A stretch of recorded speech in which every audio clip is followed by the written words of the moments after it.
Eu sou André Beccarelli, professor e atualmente diretor do Instituto de Economia da Unicamp, e com grande satisfação estou aqui para abrir esse evento, a aula inaugural do nosso semestre letivo da graduação.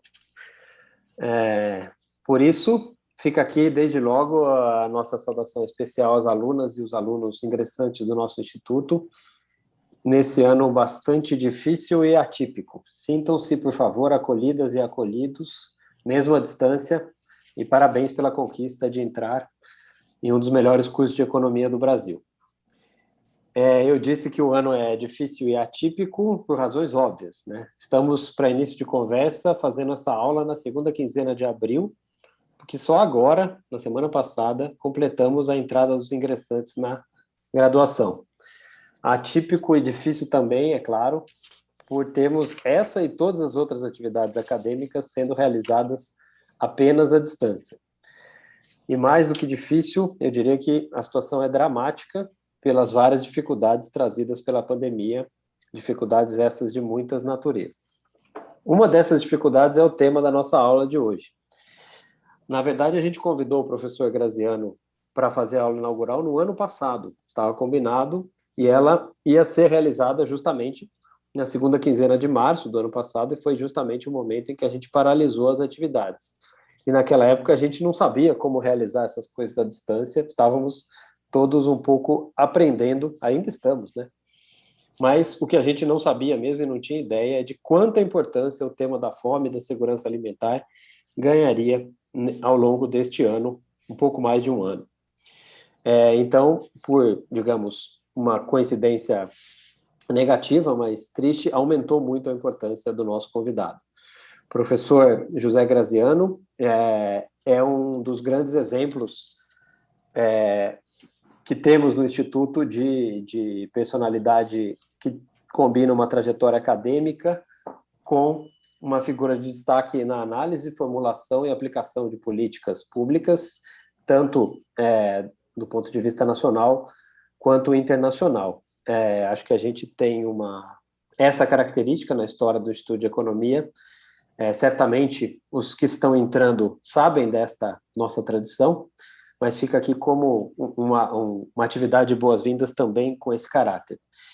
E, para além disso, eu acho que a gente também, com esse tema, com a presença do professor Graziano, renova aqui o nosso compromisso, que também é característica do Instituto de Economia, de conciliar ou de sempre prestar atenção nos aspectos econômicos e junto com os sociais, né?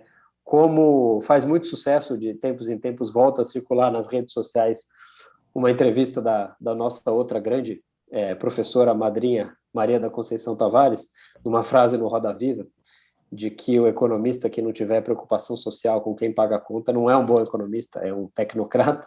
Eu acho que faz parte, sempre fez e continua fazendo de maneira renovada aqui do Instituto de Economia da Unicamp, esta preocupação com as questões sociais que de tempos em tempos nos atormentam e nos, digamos, chamam muito a atenção de maneira tão difícil como no momento atual. Então, agradeço aqui a presença, lamentando também, assim, aproveitar para pontuar que hoje tivemos a notícia do falecimento do Sérgio Silva, que foi um professor bastante importante na história do Instituto. Deixamos aqui a nossa solidariedade, nossos sentimentos oficiais do IE, e vou pedir, agradecendo bastante a presença do professor Graziano, as palavras do professor Denis, representando a comissão de graduação, e, em seguida, do professor Walter Bellick, que vai fazer a apresentação do nosso convidado. Denis, por favor. Bem, boa tarde. É um prazer estar aqui nessa aula inaugural das atividades de graduação do Instituto de Economia. Sei que, pela grandeza do nosso convidado, os alunos de pós-graduação também estão acompanhando. Quero cumprimentar a todos e dizer que é uma satisfação muito grande estar aqui recebendo o professor José Graziano da Silva. Professor José Graziano, como disse bem o professor André, nosso diretor, é um grande representante da melhor tradição do Instituto de Economia, não é? E isso realmente engrandece esse início de ano tão difícil que nós estamos tendo, ao mesmo tempo com uma aula, com o privilégio de uma aula inaugural com o professor José Graziano. Eu quero agradecê-lo em nome da comissão de graduação, professor, e que esteja aqui conosco nesse instituto que tanto o senhor ajudou a construir ao longo de tantos anos de dedicação. Cumprimento também o professor Walter Bellick, colega, professor, também de tantos anos de dedicação ao Instituto de Economia, né? E que tenhamos certamente uma boa aula. Bellick, por favor. Bom, boa tarde a todos e todas. Queria agradecer o convite do André, do Denis. Para mim é uma grande satisfação estar aqui fazendo a apresentação do Graziano, meu amigo e orientador, tantos anos de Instituto de Economia. Eu acho que muita gente conhece a trajetória do Graziano como homem público, como ministro que foi da Segurança Alimentar, o primeiro ministério extraordinário de segurança alimentar no Brasil. Mais tarde, ele foi diretor regional da FAO para a América Latina e Caribe, e depois, mais à frente, o diretor-geral da FAO, a Organização das Nações Unidas para a Agricultura e Alimentação. O Graziano ocupou o cargo mais alto que um brasileiro poderia ocupar na estrutura das Nações Unidas.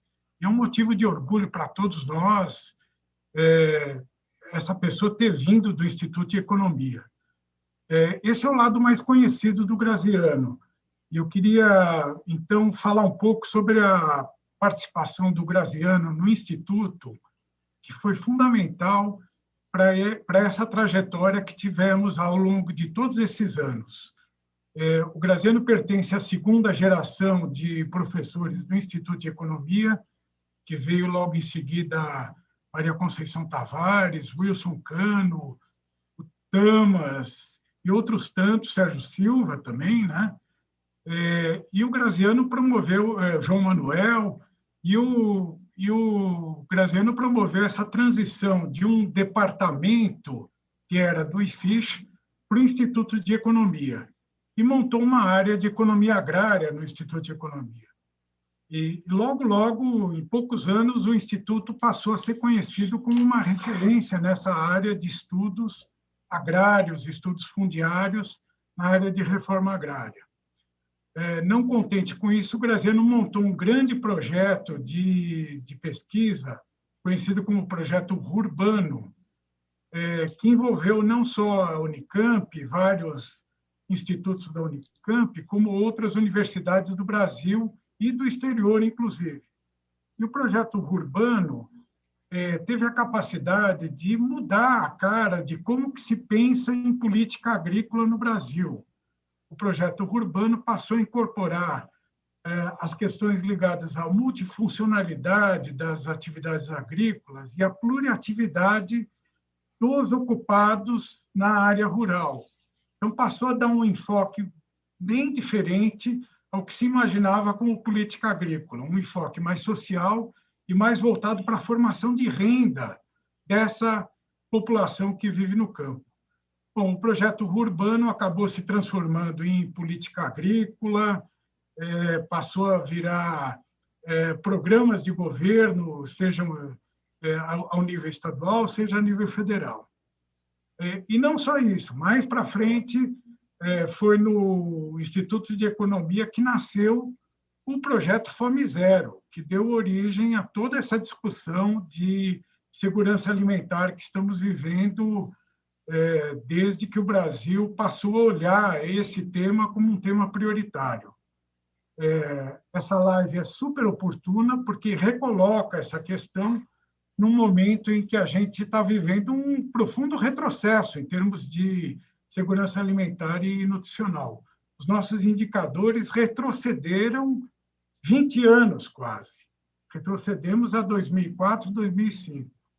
Eu acho que o Graziano, então, tem condição de nos apresentar um pouco o quadro que nós estamos vivendo e discutir algumas opções e algumas propostas de política pública daqui para frente. Então, eu queria agradecer, para mim é uma grande satisfação estar aqui e poder falar do Graziano e a gente poder celebrar esse momento juntos de discussão e debate. Então, obrigado, André, obrigado, Denis. Obrigado, Bellic. E antes de passar, e obrigado, Denis, também. Antes de passar definitivamente a palavra, eu queria dizer que o professor Graziano vai fazer uma exposição e as pessoas sintam-se à vontade para fazer perguntas pelo bate-papo do YouTube. A gente coleta as questões e depois podemos fazer um período aqui de discussão com perguntas e respostas. Eu coleto e depois eu faço. Então, professor Graziano, mais uma vez, muito obrigado e a palavra é sua. Muito obrigado, André. Quero agradecer o convite, também ao Denis, e as palavras elogiosas aí do professor Bellic, com quem eu convivi muitos anos, desde a gestão Montoro na Secretaria da Agricultura do Estado de São Paulo e depois aqui na Unicamp. Eu fiz uma apresentação longa, vou pedir para o Dave ajudar a apresentação, com o objetivo de deixá-la disponível aos alunos, já que trata de vários conceitos que vocês vão estar ouvindo falar. Queria dar, acima também de tudo, a bem-vinda aos alunos ao curso de Economia da Unicamp. Vocês realmente estão entrando num curso que vale a pena. Eu, atualmente, sou diretor-geral do Instituto Fome Zero. O Bellic está junto comigo, é o diretor adjunto. Nós criamos esse instituto em outubro do ano passado, no Dia Mundial da Alimentação, já nessa expectativa de que a fome se transformaria num dos temas centrais. E o objetivo do Instituto não é outro senão reafirmar a ideia de que não há um outro número aceitável para a fome que não seja zero. Essa é a ideia. Ninguém merece passar fome. Não é? A fome não é apenas um problema social. A fome é um problema de sobrevivência, e um problema de sobrevivência, inclusive, de uma geração futura. Se as crianças não forem bem alimentadas, nós estaremos comprometendo o seu desenvolvimento intelectual e motor. Eu vou começar, próximo slide, por favor, com 3 slides em inglês. Eu peço desculpas que não deu tempo de traduzir, porque eu só tive acesso no final da semana passada. As últimas projeções disponíveis da FAO sobre o objetivo Fome Zero, que é o objetivo número 2 do desenvolvimento sustentável, vocês devem saber. Esse objetivo ele tem basicamente 2 indicadores. O primeiro indicador, que é a prevalência de subnutrição, né? E o segundo indicador, que é a prevalência de insegurança alimentar moderada ou grave. Isso, eu não estou visualizando, não sei se vocês estão. Vamos lá. Essas coisas sempre acontecem nessas novas tecnologias. O próximo slide. Aí, pronto. Então, eu dizia que esse objetivo Fome Zero, o objetivo de desenvolvimento sustentável número 1 é a erradicação da pobreza. O número 2 é o da fome, chamado objetivo Fome Zero, né? Eu diria fortemente inspirado no caso brasileiro, que conseguiu erradicar a fome num prazo recorde de menos de 10 anos, como eu vou mostrar para vocês. Ele tem 2 indicadores. O indicador número 1 de acompanhamento é a prevalência de subnutrição, e o indicador número 2 é a insegurança alimentar moderada ou severa. Vou explicar um a um. Vou começar com a subnutrição. Veja o gráfico a seguir. Próximo, por favor. Isso mostra como estava a insegurança alimentar antes da Covid. Você já vê que estava, infelizmente, aumentando. Nós estávamos na contramão. Em vez de reduzir, a insegurança alimentar já estava crescendo a partir de 2014. E isso se deve, basicamente, à recessão econômica que enfrentou o mundo. Nós chegamos a ter aí praticamente quase 700 mil subnutridos, 10% da população mundial. Próximo slide, por favor. Essas são as projeções que nós temos hoje. São as melhores projeções disponíveis, mas são baseadas ainda na tendência verificada em 2020. Não se previa uma segunda onda da Covid com o impacto que ela está tendo. Então, vocês podem ver aí que a projeção aumenta a prevalência de subnutridos, ela dá um salto em 2020, que passa de aproximadamente 696 aqui para 828 milhões de pessoas no mundo. Quer dizer, mais do que 10% da população. E depois dá um pequeno arrefecimento em 2021, mas ainda acima, muito acima do esperado, quase 65 milhões acima, 61 milhões, para ser mais exato, acima do esperado se não tivesse a Covid. Para ter uma ideia do impacto. Esses números, infelizmente, são piores hoje com os novos indicadores e projeções que a gente dispõe. Próximo slide, por favor. Vocês vão ver a seguir esse gráfico que mostra o segundo indicador, o indicador de insegurança alimentar. A gente diz que uma pessoa está em segurança alimentar quando ela tem um acesso adequado à alimentação em termos de qualidade e quantidade. Ou ela passa a ter dificuldade de se alimentar até chegar a esse vermelho, que é a insegurança alimentar grave, quando a pessoa literalmente passa fome. Então, resumidamente, somando os dois, o moderado e o grave, nós tínhamos, antes da Covid, cerca de 2 bilhões de pessoas no mundo passando alguma forma de fome, né? Moderada ou grave. Próximo slide.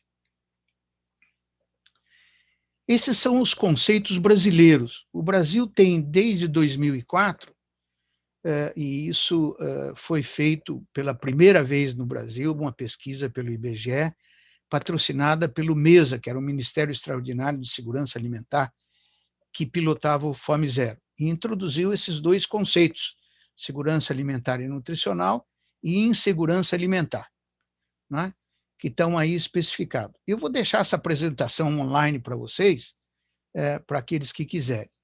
Próximo slide, por favor. A partir desses conceitos, foi construída uma escala, chamada EBIA, Escala Brasileira de Insegurança Alimentar, que tem um total de 14 questões, das quais as 8 principais questões são essas que estão aí no quadro, e que vão dar origem à pesquisa que eu vou estar utilizando aqui para o ano de 2020. Eu vou combinar a pesquisa da Rede Pensan, que acaba de sair, com as pesquisas do IBGE, que é 2018 é IBGE, 2020 é o ponto da Pensan. E elas são compatíveis metodologicamente. Essas são as perguntas que ambas enquetes responderam para avaliar a insegurança alimentar. Próximo, por favor. Aqui você tem uma ideia dos números para o Brasil e para a região Nordeste. São proporções da população, dado que isso é sempre amostra. Eu evito trabalhar com os números absolutos, né, para não ocorrer em grandes erros. Então, veja aí, nós temos claramente 2 períodos. Um período que vai de 2004 a 2013, que tudo o que é I, insegurança alimentar grave, moderada ou leve, diminui. E a segurança alimentar, a última linha, ela aumenta. Depois de 2013, inverte-se completamente a situação. O período 2018-2020 é um período de crescimento da fome, da insegurança alimentar, em todas as suas categorias. Quero destacar 2 coisas aqui. Vejam à sua direita, tem as 2 colunas, as taxas de crescimento da segurança alimentar ou insegurança alimentar, né? Alguns números não são significativos, dado o pouco número de observações que nós temos. Mas veja o ritmo de crescimento. O decréscimo foi rápido também, mas foi muito mais rápido a subida, né? Praticamente o dobro. Veja o decréscimo da insegurança alimentar grave de 7,7% e a subida de 14,5%. Segundo ponto que eu queria destacar é que o Nordeste é tudo maior, tudo pior. As inseguranças alimentares são muito maiores que no Brasil. Vou destacar 2 números para chamar a atenção de vocês, que eu vou usar mais à frente. Em 2020, nós tínhamos 9% da população passando fome. No Nordeste, era praticamente 14%. E um item que é pouco estudado, que é a insegurança alimentar leve. Isso mede aquelas pessoas que trocam produtos por produtos de pior qualidade. Deixa de comer carne todo dia, por exemplo, deixa de comer frutas e verduras, se impõem restrições alimentares devido ao preço dos produtos. Veja que isso atinge praticamente 35% da população brasileira, não é? Sendo que 55% da população brasileira tem insegurança alimentar numa das formas, ou grave, ou moderada, ou leve. O Nordeste, a situação é pior, como eu disse. Mais de 40% tem uma insegurança alimentar pelo menos leve, não é? E apenas 28% tem uma segurança alimentar. Ou seja, nós estamos falando de mais de 70% da população que tem alguma forma de insegurança. Essa insegurança alimentar leve vai estar associada a um item importante que eu vou discutir no final, que é a obesidade. Próximo, por favor. Os mesmos números anteriores em gráfico, para ficar mais fácil a visualização. O verde de cima é a segurança alimentar, então nós temos um período que cresce, passa de 65% a mais de 77%, e depois cai abruptamente, né, em praticamente 2 anos, 2018, né, 2013, praticamente 5 anos a 2020, nós temos uma queda de 77% a 45% de pessoas com segurança alimentar. E cresce a fome, está aqui, né? Acima de 5%, considera-se que o país figura no mapa da fome, né? Então, aqui está a demonstração da volta do Brasil ao mapa da fome. Próxima, por favor. A resumo desses dados da pesquisa da Rede Pensan é esse. Dos 212 milhões aproximadamente de pessoas no Brasil, 117 viviam com algum grau de insegurança alimentar. Dos que viviam com insegurança alimentar, mais de 43 milhões não contavam com alimento suficiente, tinham insegurança alimentar moderada ou grave. E 19 milhões desses 43 passam fome diariamente.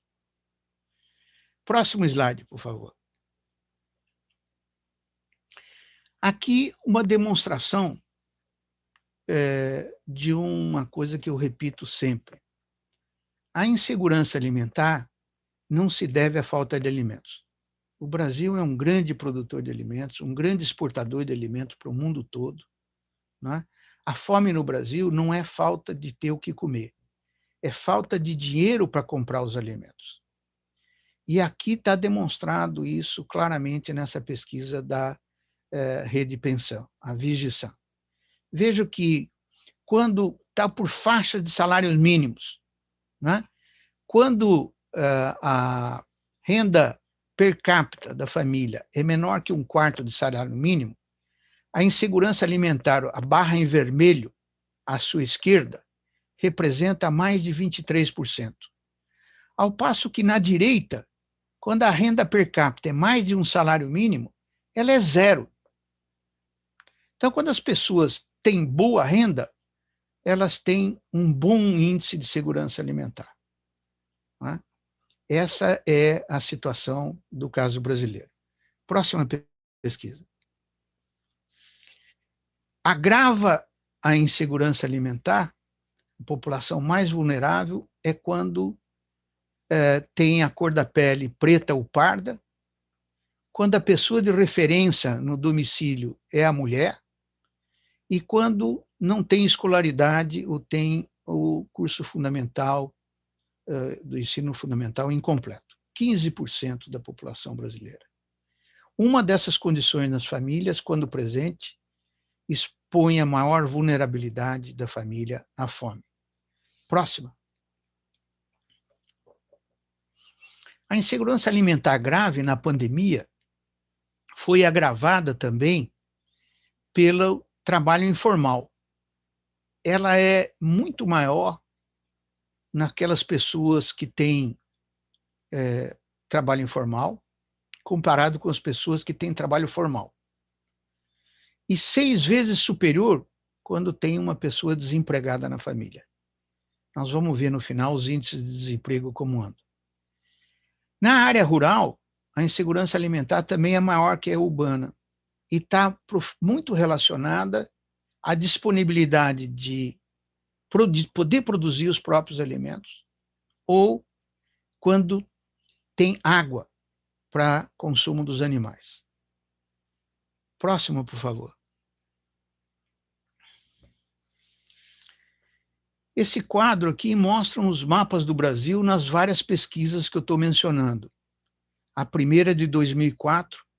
Isso era a situação quando eu estava no Ministério, né? Quando nós fizemos a primeira pesquisa. A região Norte e Nordeste tinha um índice de pessoas passando fome superior a 10%. Né? E a situação do terceiro mapa à direita, na primeira linha, 2013, mostra quando o Brasil sai do mapa da fome.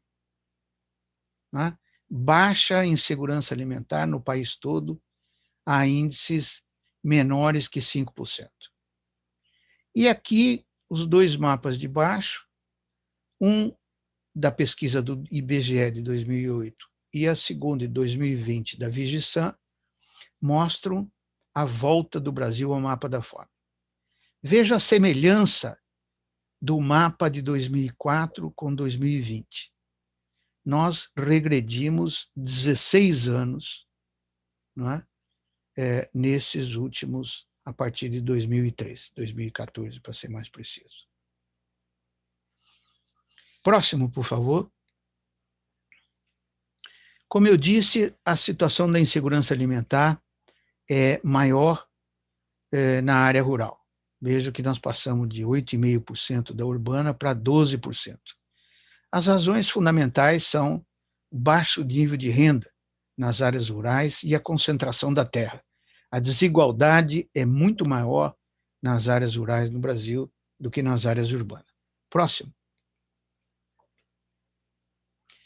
Aqui uma coisa que temos discutido muito nos últimos tempos, que é o impacto do auxílio emergencial. O auxílio emergencial teve um impacto notável no primeiro ano da pandemia. Né? O valor de R$600, fixado pelo Congresso Nacional, possibilitou que as pessoas que receberam o auxílio reduzissem significativamente o seu grau de insegurança alimentar. E aqui está demonstrado isso por região rural e urbana. Vejo que aqueles que não solicitaram, porque não precisavam, ou não fariam jus, né, têm uma segurança alimentar muito maior. Né? Próximo slide, por favor. Esse é o benefício que começou a ser pago agora há poucos dias. É o segundo round. Ele tem duas diferenças fundamentais com o primeiro, que foi muito positivo. Primeiro, atinge um número muito menor de pessoas. Nós estamos falando de um benefício que atinge 49, não chega a 50 milhões de pessoas, enquanto que o anterior ultrapassou 65 milhões de pessoas. Então, uma diferença muito significativa, principalmente entre os mais pobres. Segundo, do valor. Veja aí que apenas um pequeno proporção recebe 370, a grande maioria recebe 250 ou 150. né? 40 milhões de pessoas vão receber valores 250 ou menos. Para uma necessidade, veja os dados do PROCON no segundo parágrafo. O PROCON estima que hoje uma cesta básica completa custaria cerca de R$900, preços de fevereiro. Como nós estamos numa inflação que está disparada nos alimentos, esse valor provavelmente já atingiu R$1.000. Então, por uma necessidade de alimentação de R$1.000 para a família, nós estamos distribuindo recursos que são da ordem de 250 ou mesmo 150. É de se esperar que a fome aumente ainda mais no país. Próximo, por favor. Há duas outras razões fundamentais para o aumento da fome esperado nessa segunda onda da pandemia em 2021. Os dados de 2020 já mostravam que quando alguém está desempregado na família, perdeu o emprego, a insegurança alimentar aumenta brutalmente, passa de 9 para 19,9, quase 20%. É o primeiro conjunto de gráficos à direita. Ou então, quando há uma perda de renda na família também, né? Que praticamente atingiu toda a população que trabalha no mercado informal. E o terceiro conjunto de colunas, de blocos, mostra o problema do endividamento das famílias. Veja bem, a pesquisa de 2020 da Vigisan foi feita em dezembro. Dezembro estava se terminando de pagar o auxílio emergencial de R$600. Então, podemos dizer que houve um momento bom da pandemia, foi aí, em dezembro, que as pessoas estavam terminando de receber os benefícios. Em alguns casos, receberam até 6 parcelas de R$600. Né? Ainda assim, o endividamento dos moradores levava a insegurança alimentar, a fome, segurança alimentar grave, a atingir quase 20% da população. As famílias que tinham dívida tinham 20% delas, uma de cada 5, insegurança alimentar. A última gráfico da direita, conjunto de barras, mostra o corte de despesas especiais, principalmente em alimento. Né?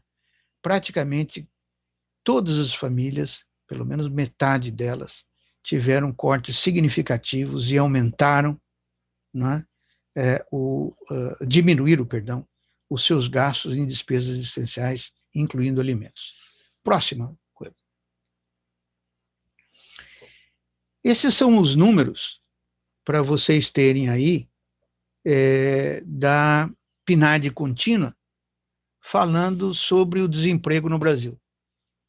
Quer dizer, desde janeiro nós estamos quebrando recordes sucessivos de desemprego, né? Passamos dos 14 milhões de desempregados, né? Uma proporção que passa de 14%, coisa que não tinha sido atingido anteriormente. Com um agravante de que atingimos mais de 29%, praticamente 30% dos trabalhadores subutilizados, subemprego. Quer dizer, não trabalham todo o tempo que gostariam de trabalhar, devido às restrições da pandemia. Não é? Próximo. Aqui, uma última pesquisa que saiu agora, a questão de um mês, da Fundação Getúlio Vargas, o Instituto Brasileiro de Economia da Fundação Getúlio Vargas, mostrando a dívida dos brasileiros em 2021, não é mais 2020. Então, veja que nós temos um total de 25% da população brasileira, mais 26% praticamente, não é?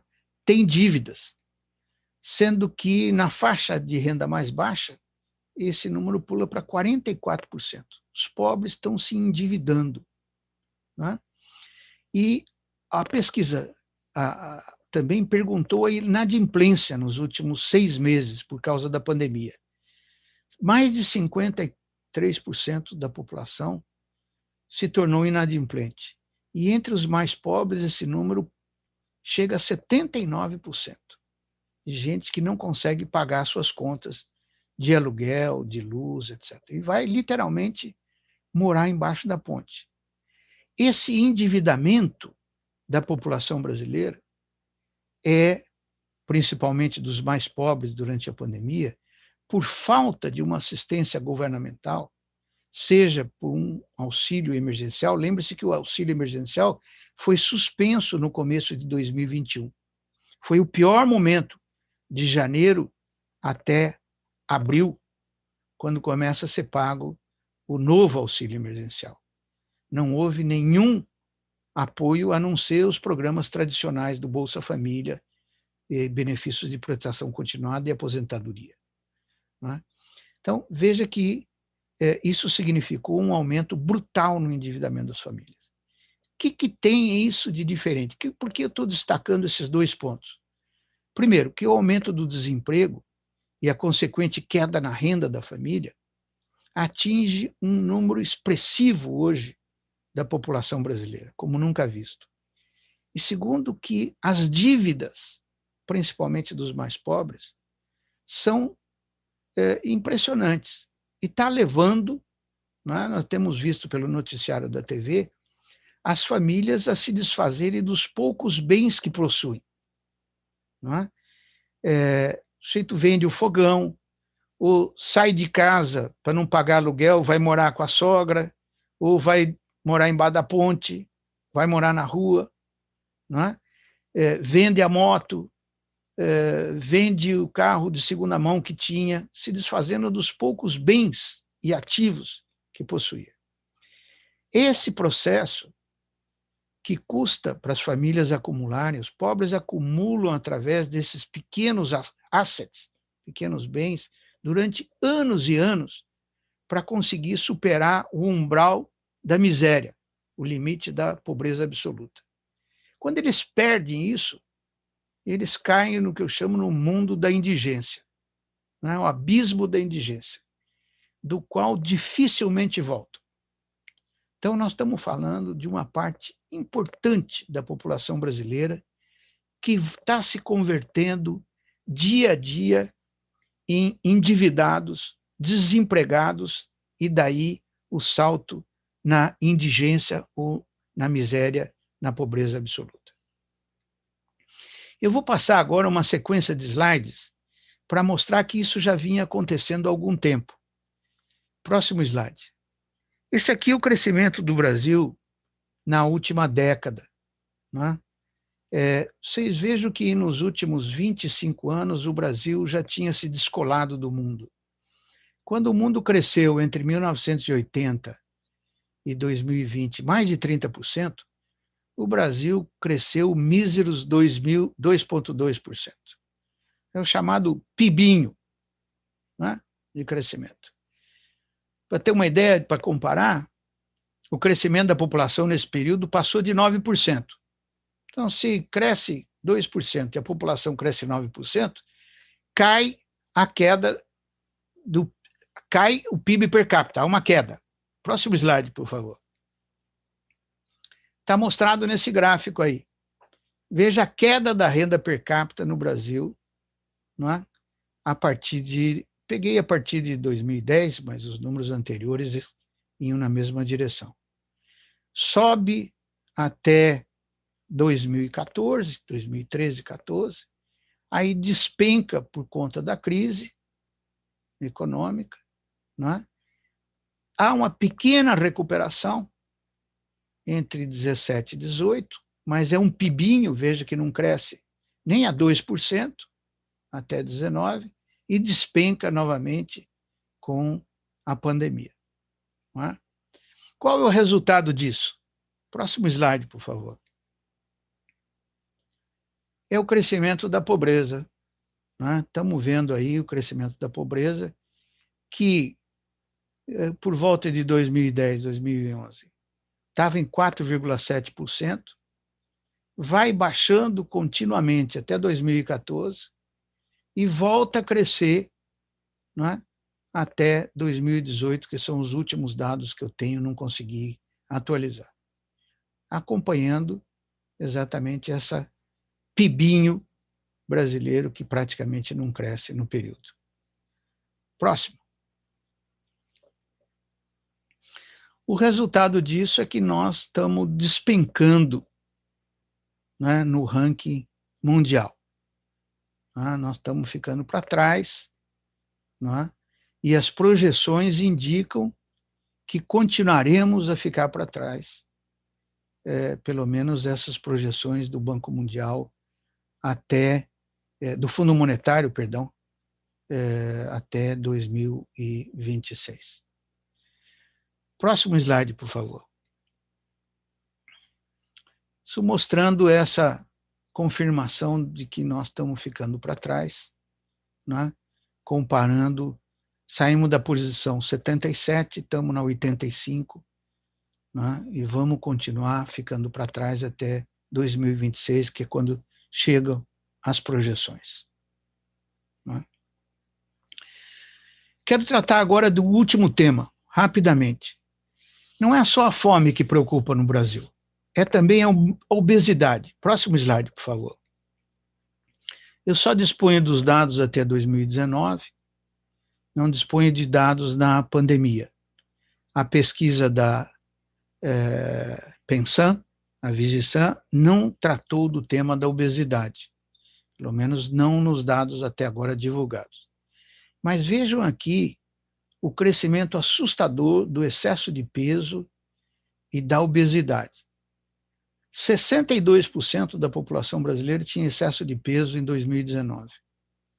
E quase 27% era obesa. Praticamente 1 de cada 3 brasileiros era obeso já em 2019. Isso se deve a comer mal. A obesidade é uma forma de comer mal. Não é? A gente acha que é comer muito. Não, é comer muito produtos não saudáveis. Comer muito açúcares, amido, né? Massas, farináceos, comer pouca carne, pouca fruta, pouco legume. Qual o problema disso? É que a nossa obesidade atinge também as nossas crianças. E isso pode comprometer a vida futura dessas crianças, porque traz uma série de comorbidades junto. Próximo slide, por favor. Aqui está uma explicação. Quando a gente compara o custo da dieta no Brasil com a América Latina, só para ter um número, o Brasil tem uma das dietas mais baixas do mundo, custo mais baixo da alimentação do mundo, mas da dieta energética, aquela que tem alto teor de açúcar, de óleos, de farinhas. Quando nós vamos para a alimentação saudável, aquela que tem pelo menos 400 gramas de frutas, verduras e legumes por dia, e carnes, nós vamos ver que o Brasil tem um custo da alimentação saudável que é 4 a 5 vezes o custo da nossa alimentação energética. E por que se deve a isso? Por acaso é mais barato produzir soja do que produzir feijão? Ou alface? Não, não é. É que nós temos uma série de subsídios à exportação de soja, por exemplo, isenção de impostos, Lei Candir, né? Também professor do nosso Instituto de Economia, diga-se de passagem, né? E que alteram completamente os custos dos alimentos. Né? Nós não temos uma política de valorização de alimentos saudáveis no Brasil. Nós temos uma política de exportação. E isso nos leva à fome e à obesidade. Próximo, por favor. Eu vou passar rapidamente nos finais, porque estamos atingindo o meu tempo. Aqui o aumento do consumo de pessoas que não podem pagar uma alimentação saudável. Veja aí o Mercosul brasileiro, no cenário otimista ou não, nós tivemos um brutal aumento em 2022 das pessoas que não podem pagar uma alimentação saudável. E aqui um dado que me chamou a atenção, próximo slide, por favor, o aumento do e-commerce, do e-food service, dos serviços desses entregadores rápidos, né? Uber, do e-foods, etc. Veja bem que o Brasil só perde da Indonésia no aumento da proporção de vendas por e-food durante o ano de 2020 na pandemia. Veja que salto gigantesco do comércio de produtos por aplicativo. Finalmente, meu último slide para depois ir às conclusões, para vocês terem ideia do que é os alimentos. Próximo slide, por favor. Os alimentos saudáveis, não é? E os alimentos não saudáveis, destacando aqui os ultraprocessados, que são o fator principal da obesidade no caso brasileiro. Composição, consumo de refrigerantes, carne reconstituída, tipo salsicha, salgadinho de pacote, maioria dos pratos congelados, etc. Não é? Em detrimento dos produtos minimamente processados, leite, ovos, frutas, folhas, verduras, né, que está no topo da pirâmide. Quero ir, finalmente, para o último slide, comentários finais. Estou falando de uma catástrofe não apenas sanitária, mas também social, jamais vista no país. Né? Nós estamos enfrentando uma depressão, não é apenas uma recessão. Né?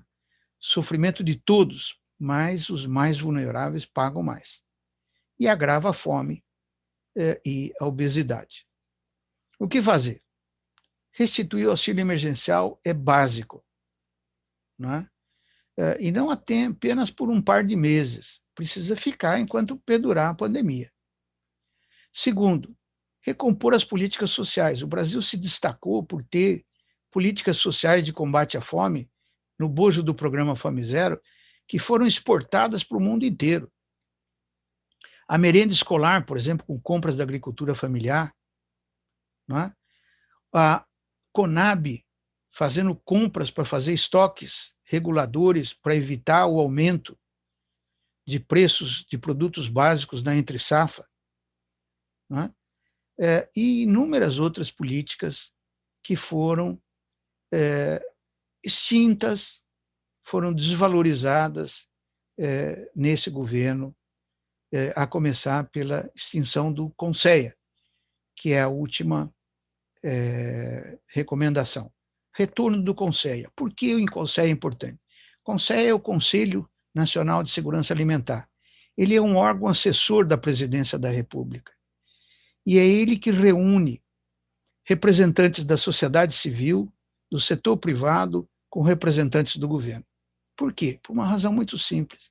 Quem acaba com a fome não é o governo, é a sociedade. É a junção do setor público, do setor privado, não é?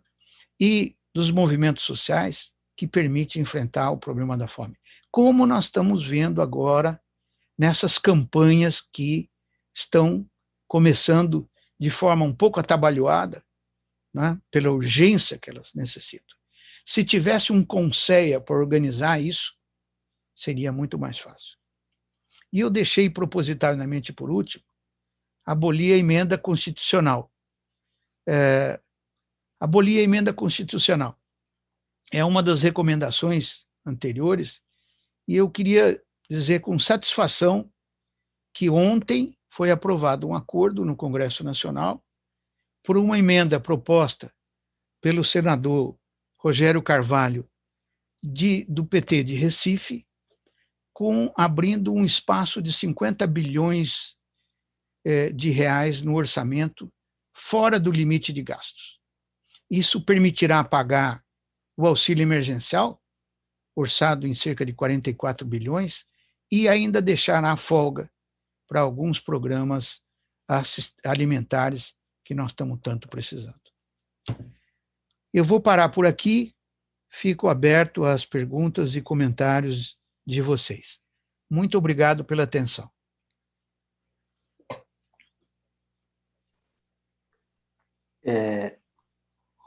Obrigado, professor Graziano. Davi, eu acho que eu não estou conseguindo abrir meu vídeo, porque... pronto, agora sim. Muito obrigado, professor Graziano, pela aula, pelas informações, análises, muito esclarecedora e, como dissemos no início, muito atual, muito preocupante o quadro. Eu peço aqui desculpas pelas pequenas dificuldades técnicas no início e agradeço ao Davi por tê-las solucionado. Acho que deu para todo mundo acompanhar os slides, que no começo estava com uns obstáculos visuais ali no começo, mas acho que não prejudicou. Queria registrar aqui a presença e o registro de presença, digamos assim, as mensagens de vários lugares do Brasil, de vários cursos para além da economia, né, vários departamentos e na área de agronomia, de nutrição. Anotei aqui vários lugares de várias regiões do Brasil. Queria agradecer a todos a presença virtual neste evento, e como já foi esclarecido ali no chat pelo Davi, a gente primeiro que não tem certificado de participação, porque é uma aula magna, e segundo que a apresentação ficará disponível, assim como até disse o professor Graziano. Eu coletei aqui algumas questões, acho que eu vou fazer 3 que estão relacionadas, e depois acho que o professor Graziano responde, e depois a gente pode fazer uma nova rodada, e se os professores Bellic e Denis, que estão aqui comigo na sala do Zoom, quiserem perguntar também, a gente pode fazer, mas eu vou primeiro perguntar os que escreveram pela ordem. A primeira pergunta me desculpe se eu pronunciar de maneira errada o seu nome, é Vahid Vadat. A pergunta é: que tipo de políticas para a geração de mais trabalho, mais renda, para além das políticas de transferência de renda?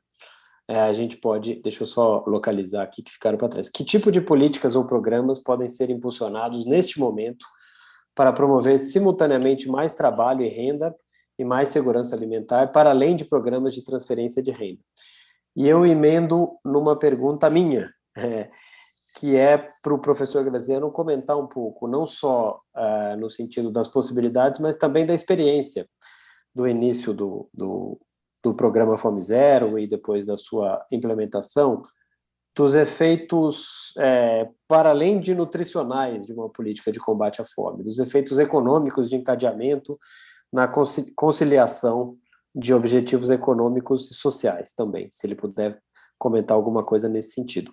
E a pergunta da Vânia Forte, também o que fazer, na mesma direção, o que fazer para retirar, que tipo de política pode ser feita para retirar o Brasil dessas estatísticas tão ruins no panorama internacional.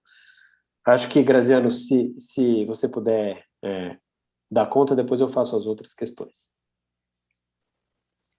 Olha, a primeira pergunta, quer dizer, nós estamos num momento que é muito difícil pensar em geração de trabalho, né, dado as restrições da pandemia.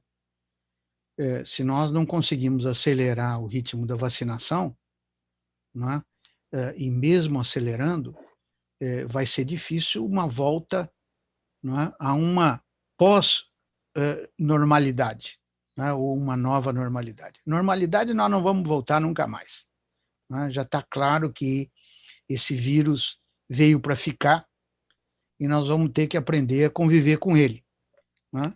Vários países já estão tratando de uma terceira vacina para reforçar a dose de imunidade, né, e se preparar para uma possível terceira onda, em virtude do desenvolvimento dessas novas variantes do vírus.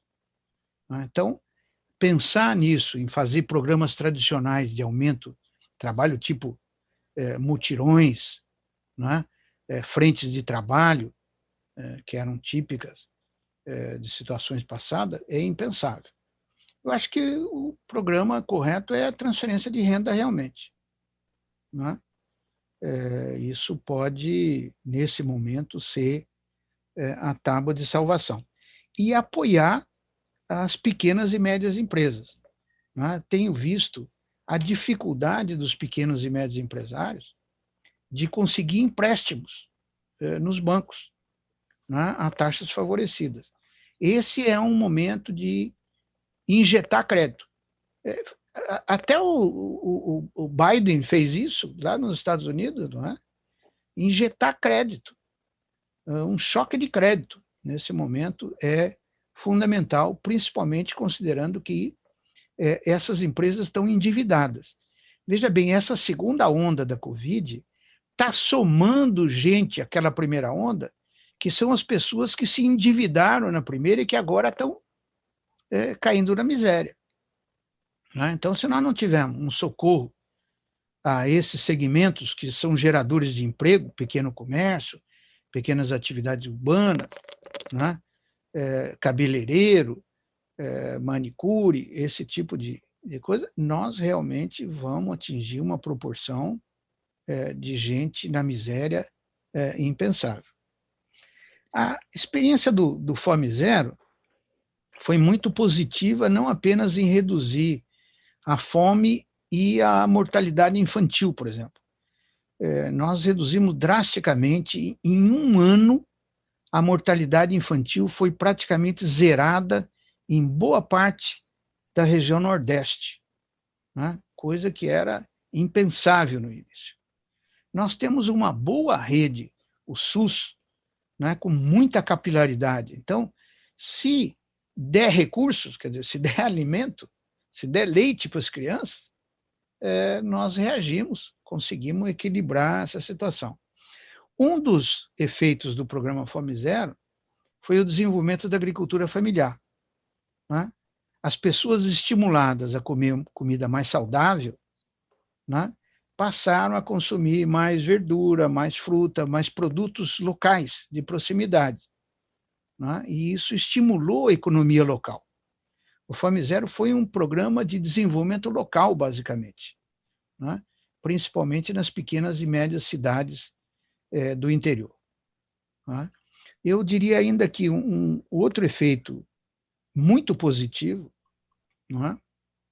Foi a eliminação da dependência política, principalmente na região Nordeste, da água. O programa Fome Zero teve um componente importante da construção de cisternas, apoio à captação de água da chuva, na forma de cisterna, pequenas barraginhas, etc. E que livrou o sertanejo de ter que vender o seu voto para conseguir um caminhão-pipa, né? Por desgraça, as eleições ocorrem exatamente na época das secas no Nordeste. Talvez não seja uma mera coincidência histórica. Não é? Que tipo de política pode ser feito? Eu sempre tenho respondido que se tivesse que fazer hoje um novo Fome Zero, repetiria a maior parte das ações e acrescentaria um programa para gordo zero também. Nós temos que enfrentar não só o problema da fome, nós temos que enfrentar o problema da obesidade, nós temos que enfrentar o problema de comer mal. 1/3 dos brasileiros, 1 de cada 3 famílias brasileiras come mal. Está caminhando para a obesidade. Não é? E isso precisa ser enfrentado. Educação alimentar, não é?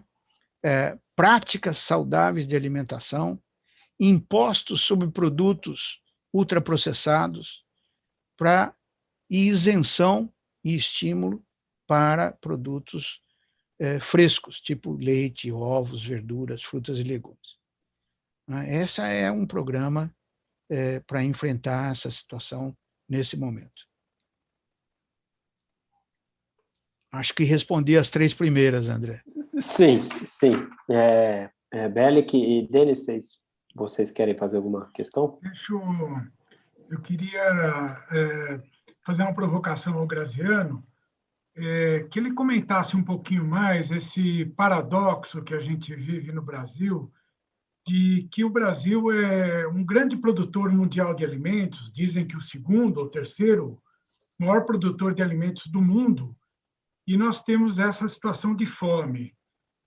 Eu acho interessante isso daí, porque muitos dos nossos alunos são do interior, são de municípios onde a economia está baseada em agricultura, e aí onde se vê muita prosperidade.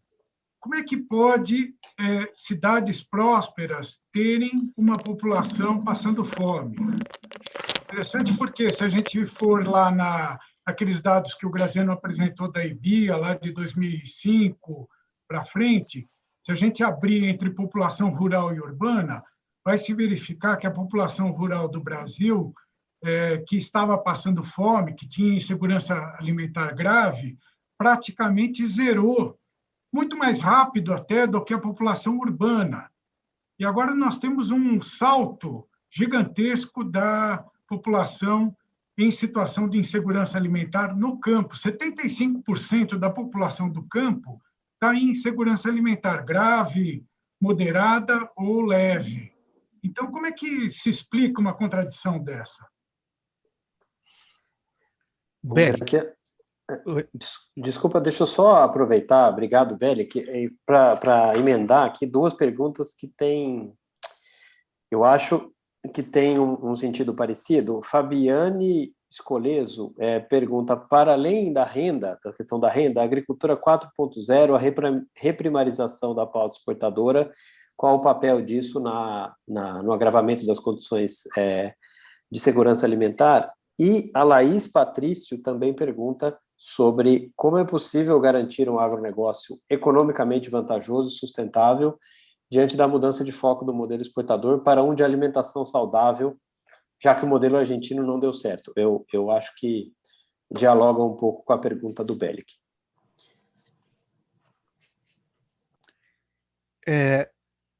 Deixa eu voltar, então, para responder a provocação, a boa provocação do Bellic.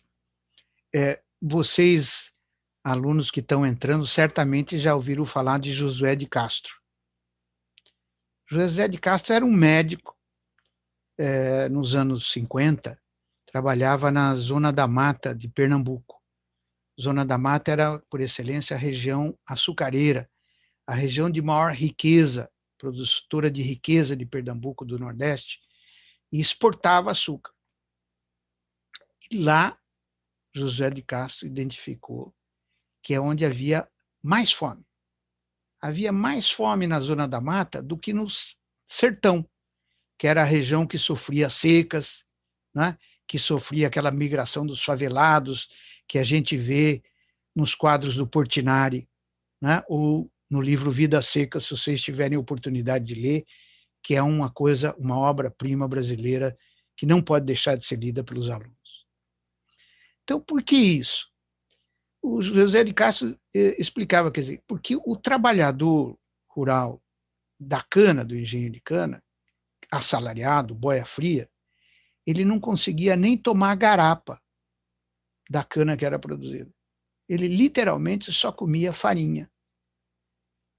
Né? Então ele era um desnutrido. Por quê? Pelos salários miseráveis que eram pagos. Então, desde aquela época, existe um claro conflito entre essa valorização extrema do setor exportador de commodities, de alimentos, não é? E a distribuição de renda local e o acesso dos trabalhadores a uma boa alimentação. A renda do setor exportador é extremamente concentrada. A renda do agronegócio é extremamente concentrada. É o dono da atividade rural, da fazenda, que fica com a maior parte dos recursos. Pagam salários aviltantes aos trabalhadores. Isso se repete hoje, mutatis mutandis. Nós temos um setor exportador extremamente dinâmico, não é? Que quebrou todos os recordes agora durante a pandemia, exportando, inclusive, produtos que não eram da pauta tradicional. Até arroz e feijão foram exportados, não é? Que não é a pauta tradicional brasileira. Capitaneados, obviamente, pelos tradicionais soja, milho, né? Café. Não é? Esse que traz dólares, traz divisas para quem exporta, para o exportador. Não traz dólares para o trabalhador. Os salários não aumentaram na mesma proporção que aumentaram os preços dos alimentos. Nós tivemos um aumento de 60%, 70% no feijão, no arroz, né, no milho, que afeta uma cadeia de produtos. O milho é um produto básico. Tudo que você come praticamente tem milho. Né? Até no uísque que você toma tem milho. Tá certo? Então, esses produtos afetados pelo aumento do dólar, num momento muito particular, onde a China está recompondo seus estoques, e esse é o detalhe, né?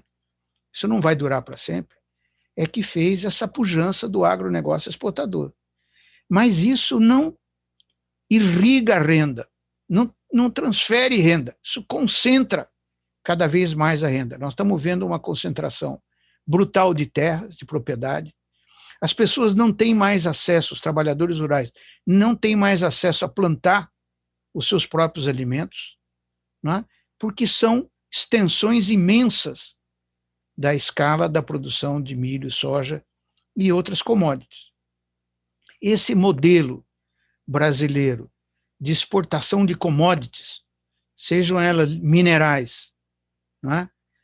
Sejam elas agrícolas, não deixa valor agregado suficiente no país, nem para gerar emprego, nem para gerar uma boa distribuição de renda. Então, é isso que nós estamos pagando. Nós estamos vendo o Brasil empobrecer, né, como nação, como país. Vocês viram o PIB, viram o PIBinho do nosso crescimento, né, e enriquecendo, concentrando essa riqueza na mão de poucos, que são os grandes proprietários dessas cadeias agroindustriais.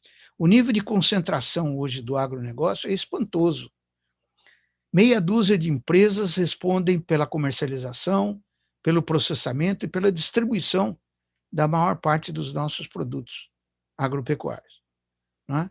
E uma quantidade cada vez menor de fazendas responde pelo maior volume das exportações. É essa concentração que nós estamos vendo nesse modelo. O que tem que fazer? Como eu disse, isso não é à toa, não é mérito. Há um mérito, sim, desse agronegócio ter conseguido capitalizar o apoio político, ter uma bancada majoritária no Congresso, né, que aprova tudo que é do seu interesse. Mas não é do interesse da nação, não é do interesse do povo brasileiro. Né? É essa contradição que nós estamos vendo cada vez maior. Né? A riqueza gerada e apropriada por uns poucos, né, em detrimento da grande maioria da população e o empobrecimento do país. Mudar essa pauta começa por mudar a nossa política fiscal. O setor exportador tem os maiores incentivos hoje, né, com a Lei Candir. Não paga imposto. Né? Não paga imposto para nada. Ao passo que os produtos internos, o leite, a carne, pagam imposto. Né? Se você exportar, tem isenção. Se distribuir internamente, paga imposto. Não é? Também a alteração de isenção dos insumos. Nós temos isenção, por exemplo, para a maior parte dos químicos, fertilizantes defensivos, chamados agrotóxicos, são isentos de impostos no Brasil. E são eles que são usados por esse setor produtor de commodities para exportação. Não é? Então, essa política fiscal que beneficia tremendamente e altera os preços relativos dos produtos, né, tem que ser mudada se nós quisermos mudar esse modelo agroexportador. Obrigado, Graziano. Como é que está a situação? Podemos fazer mais uma rodada? Tem várias perguntas. Podemos. Ok. Deixa eu tentar resumir e juntar aqui naquela direção. Tem duas questões, já que estamos aqui também num ambiente de entrada de jovens alunos e tem um público de alunos de graduação e de pós-graduação. Uma questão da Jamile, que é nossa aluna, perguntando sobre a questão de gênero e de raça, quando que isso passou a fazer parte das pesquisas sobre a fome e qual a importância desta clivagem, dessa abordagem na questão da pesquisa sobre a fome. E uma outra pergunta, comparando, mais técnica, mas também do ponto de vista mais de pesquisa, da Ohana Larissa. Apesar da menor amostra coletada pela pesquisa do Pensan, é possível compará-la à POF? Então, são duas perguntas aqui mais do ponto de vista acadêmico e de investigações, e depois tem mais um conjunto de perguntas mais relativas a políticas e participações e papel do setor público e privado. Respondo essa questão da amostra. A própria Rede Pensan construiu a série que eu apresentei ali nos gráficos e na tabela. Segundo eles, é comparável nesse nível de desagregação usado, quer dizer, Brasil e grande região. Imagino que se nós formos desagregar mais, a comparabilidade não seja possível. Então, o que o IBGE, a pesquisa do IBGE, permite é uma desagregação maior por mais níveis, mas nos níveis que foram mostrados aqui, eu estou seguindo as recomendações da rede de pesquisadores que não vê problemas da amostra. O gênero e raça foram incorporados à pesquisa da fome em 2004, não é? Com o conceito da EBIA, a escala brasileira, tornou possível a gente identificar por raça, não é? Coisa que não é possível desagregar quando toma o índice de subnutrição da FAO, que é o índice de porcentagem de pessoas subnutridas. Então, a partir daí, é possível desagregar por gênero e raça. E sempre foi uma constante, né? Entre os pardos e negros, a fome é maior, porque a proporção de pessoas mais pobres é maior. Quer dizer, a cor da pele é uma proxy de renda, no caso brasileiro, né? E no caso da mulher, a mesma coisa, quer dizer, domicílios chefiados por mulheres, né, são de renda menor, né, e tem um índice de insegurança alimentar maior. Quero chamar a atenção para esse ponto. Um conjunto importante de pessoas, de famílias na miséria, hoje, são mulheres que foram abandonadas pelo marido e têm vários filhos pequenos.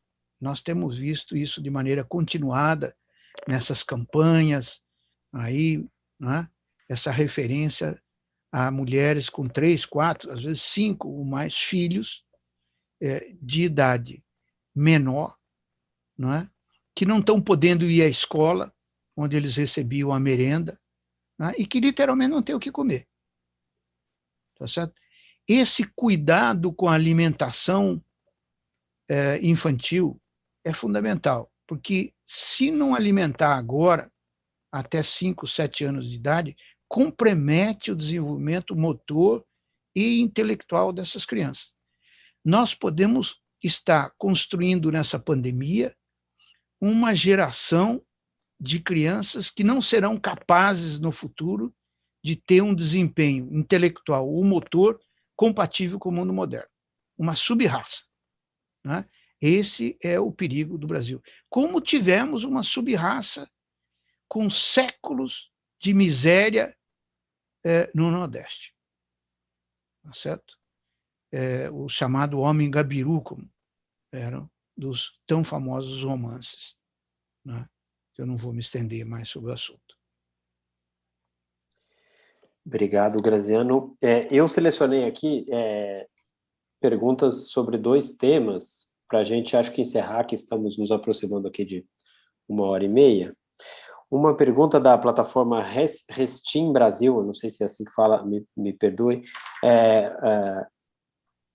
perguntando a tua opinião sobre o papel do desperdício de alimentos no combate à fome, ou do combate ao desperdício de alimentos no combate à fome, e uma série de perguntas, por exemplo, Rafael Dias e Mauro Fernandes perguntando, Rafael Dantas também, sobre o papel, acho que já foi tratado um pouco, da sociedade civil.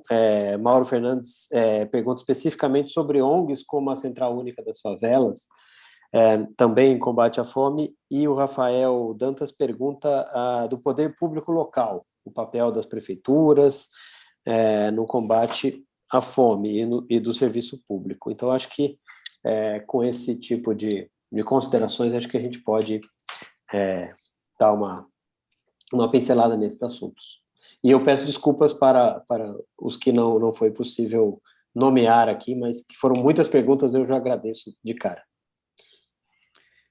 A primeira, da plataforma Restim. E, de fato, o desperdício tem um papel muito importante no combate à fome, principalmente nesse momento, agora.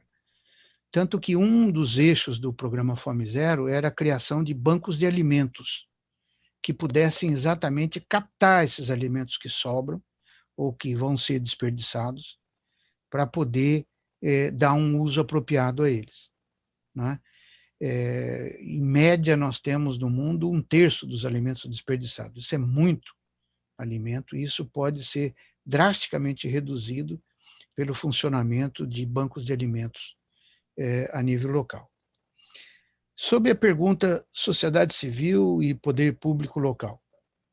Olha, eu acho maravilhoso o trabalho que faz a CUFA, não é? O MTST, com o programa de cozinhas comunitárias. Se vocês puderem entrar e contribuir, acho que é um símbolo hoje do combate à pandemia, fazer cozinha comunitária. Foi uma das coisas que a gente fez durante o programa Fome Zero, que deram maior êxito, não é? Porque tem um aprendizado da socialização dessas pessoas também no fazer a sua comida das cozinhas comunitárias. De modo que eu acho que é fundamental o papel da sociedade civil nesse momento, não é? Ela pode ajudar muito, não é? Mas ela não pode substituir o poder público. Não podemos ter a ilusão de que essas campanhas vão resolver o problema da fome. Não vão. Isso ajuda muito agora, nesse momento crítico, mas elas não poderão durar para sempre. Ninguém pode viver em campanha de combate à fome, não é? Nós temos que ter estruturas permanentes de combate à fome. Nós temos que ter uma política de segurança alimentar e nutricional permanente. É da Constituição brasileira. É um direito do cidadão brasileiro o direito à alimentação saudável. Do mesmo jeito que é o direito à saúde, à moradia, é o direito à alimentação, né? No mesmo nível do direito à vida. Então, esse é papel do setor público. E nesse setor público, eu não me refiro apenas ao governo federal. Os governos locais têm um papel importantíssimo nesse momento, principalmente. Eu tenho visto muita experiência, gente que escreve pedindo o nosso apoio do Instituto Fome Zero, de ajudar na formulação de políticas públicas, e nós temos dado o receituário tradicional, quer dizer, dá para fazer muita horta urbana nos terrenos baldios, tá certo? Permite que o terreno seja ocupado para produzir uma horta, né? Facilita a água. Nós temos muitos bancos de alimentos sendo construídos a nível local para redistribuir o alimento que sobra em restaurantes, em supermercados, né? Ou mesmo receber doações da população. Há inúmeras coisas que o poder público local pode fazer, inclusive ajudar a organização da sociedade civil. Esse talvez seja um dos papéis mais fundamentais. Ter um conselho municipal é fundamental no sentido de ajudar essa interação entre a sociedade civil e o poder público, né? E facilitar a sua organização. Aqui em Campinas, nós temos um bom exemplo disso, né? A prefeitura está conseguindo organizar um sistema de coletas que você entrega nos postos dos bancos de alimentos, nas sedes da Sanasa, nos postos de vacinação, não é? Essa facilitação da arrecadação e distribuição, né, é fundamental, dada a urgência que nós temos no momento. Não dá para esperar trocar o presidente. Não dá para esperar. 2021 ameaça ser uma tragédia nunca vista nesse país se a sociedade civil não se organizar e o poder público municipal não se organizar para enfrentar essa situação.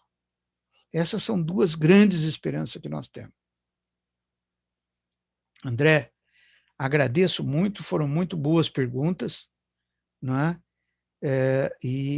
Desejo a esses alunos que estão entrando que tenham seriedade nos seus estudos, não é?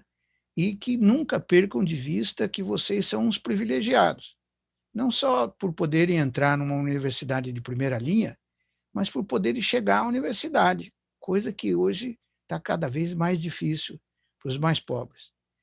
E cuidado com a sua alimentação. Eu sei que o bandejão aqui nosso tem um bom balanceamento alimentar, a faculdade nossa de Engenharia de Alimentos tem cuidado disso, o nosso reitor agora é um membro da Engenharia de Alimentos, deve priorizar esse lado da alimentação saudável. Mas é fundamental comer bem, comer saudável, não comer essas comidas de porcaria, se nós não quisermos virar uma geração de obesos nesse país. Muito obrigado, professor Graziano. Agradeço pela aula, pela discussão. De fato, as perguntas e mais ainda as respostas foram excelentes. Estamos aqui, enquanto organizadores, plenamente satisfeitos, acho que cumprimos. E ressaltar mais uma vez, o público, pelas manifestações, tem origens, além dos nossos alunos, em vários lugares do Brasil, e gente de universidade, de prefeituras, de conselhos, de ONGs também. Agradeço muito e repito que a aula, esse vídeo fica disponível na plataforma do YouTube, a apresentação já está disponível, está fixado aqui no bate-papo para quem quiser baixar, e além dessas recomendações do professor Graziano, dizer que o Instituto de Economia está de portas abertas para todos aqueles que não fazem parte da nossa comunidade. Acho que esse contato com pesquisadores de outras áreas e outras agentes da sociedade brasileira é papel nosso da universidade. E acho que estamos com essa atividade e outras cumprindo a nossa tarefa, nosso papel social aqui. Agradeço a todos. Temos, em algumas partes do Brasil, feriado amanhã. Bom feriado a todos. Se cuidem, que a situação sanitária é muito difícil. E sigamos em frente. Obrigado e boa noite.